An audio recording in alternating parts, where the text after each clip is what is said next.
Real quick job today. I'm just going to be removing the intercooler. I want to inspect the two hoses that connect it, inspect the intercooler, just have a look at the general condition.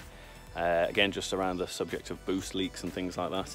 It's always a good idea to check the condition of your turbo hoses anyway, because the heating and the cooling and the forces of all the charge air going through them, they do crack over time. So anyway, let's have a look at them. It's dead easy, I think, I haven't done it yet, to get the intercooler out on this particular car. I believe it's just held in with a little bracket underneath, and then the hoses just come off and the intercooler's out. So let's have a look, eh?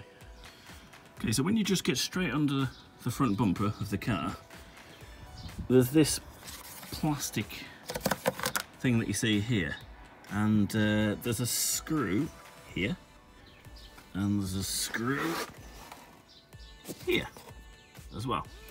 Undo both of those, and this panel just drops out and you get to the bottom of the intercooler, and then I believe we'll just release the two clips, which you can see if we look carefully there.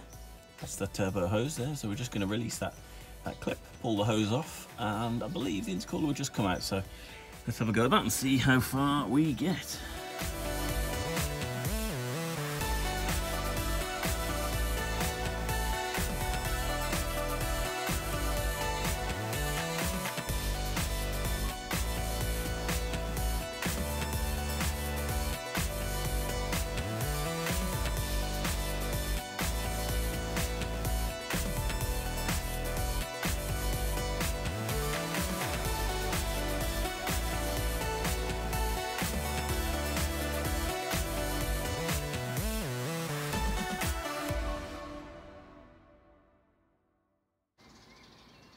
Okay, so here it is, and it's pretty gross.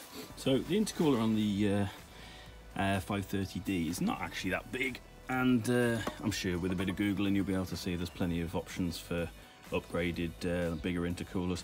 How much of a performance gain you will get, I can't say, to be honest with you.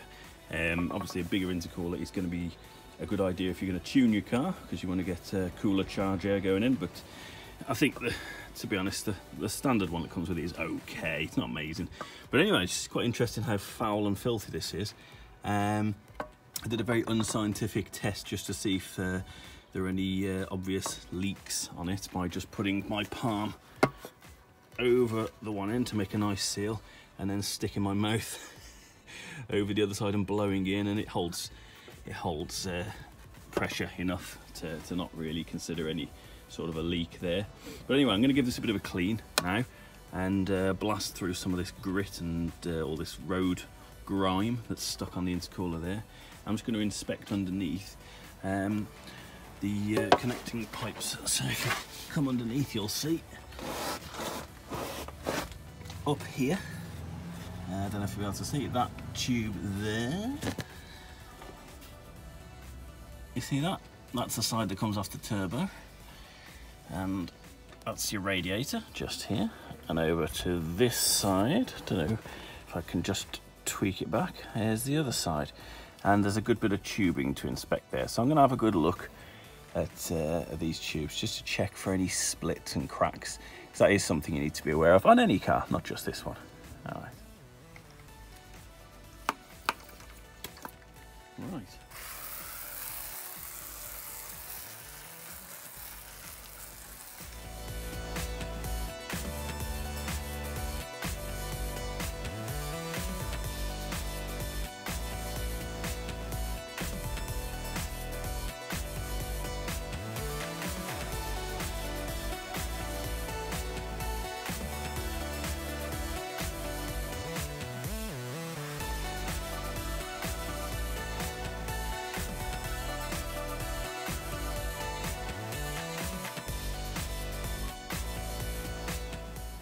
Now, if you open your bonnet and you want to inspect your turbo hoses, as soon as you just get your engine cover off and just lean right in over here, I'll just move this little cable out of the way. That clip there is the top of your turbo hose. So we can just use a screwdriver and pull that out now from the bottom. We can have a good old look in the hose and just looking for any cracks and any signs that it's been worn, perished, cracked, whatever. So let's get that out now. I'll try and do it from this side, see if you can see. What you want to do is lift this little ring out like that. There you go. and the whole thing should now pull down. So if we go underneath,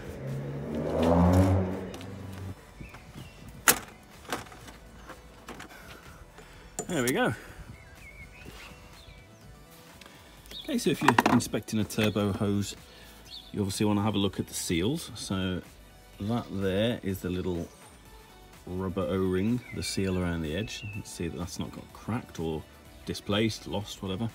Incidentally, something very important on Land Rovers and Range Rovers is the turbo hoses, because the engine bay can get quite hot in those, and you've got a couple of turbo hoses that are quite easy to get to and quite easy to inspect, but the heating and cooling effect does degrade these tubes quite a lot. So anyway, so all you need to do is be inspecting it over, squeezing it, turning it, looking for any signs of cracks that look like they won't be holding air pressure. I've had a good look over this, I've given it a bit of a wipe down, but nothing crazy. I can't see any signs of any problems, so I'm going to put it straight back. And as this one tells you, this is the upside, so that's which way it goes back in. Let's get it back in.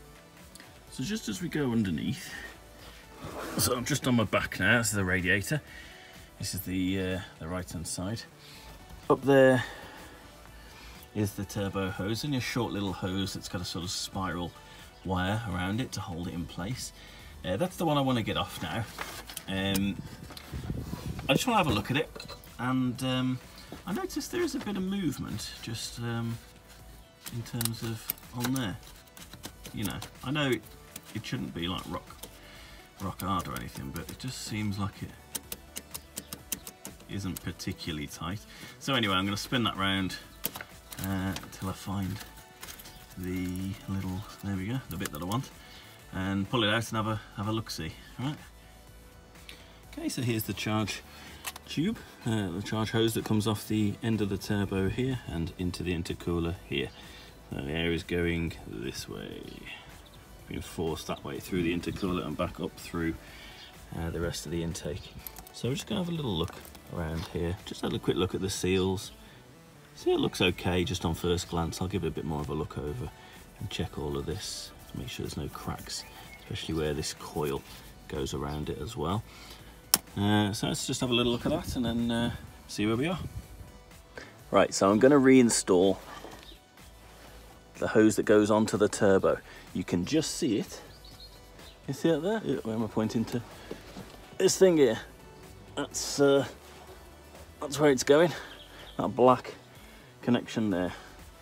And these little pins here, it just sits like that. And then you just click it back into place once you've pushed the hose properly on, and away you go.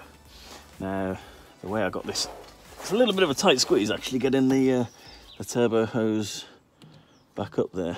I think this is the way I did it. Brought it up here and moved it along. There we go. Okay. So, I don't know if you can see what's going on from there. It's kind of awkward. Again, everything's awkward at home, isn't it? Now we're going to push that right on. There we go. There we go, all the way on like that. And both sides are clicked, and now it shouldn't come off. Right, the intercooler is ready to go back on. It's a little bit cleaner than it was.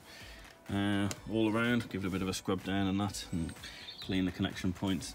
Anyway, there's no real point to doing this apart from just general inspection. So we're just going to reinstall it. It's dead easy. It just slides straight up, click, click on both sides there, and then there's a little panel here which just has one bolt in either side that just holds it up in place. So there you go. Let's get it back in. Now, as I remember, this thing pretty much just slides into place. There's a black plastic guide on each side. There you go.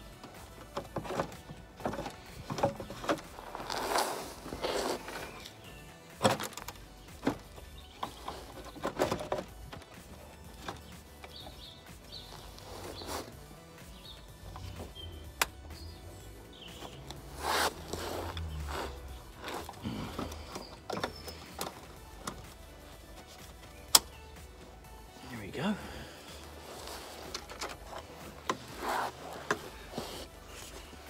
final panel back on. It just sits on here like that, with a screw on each side.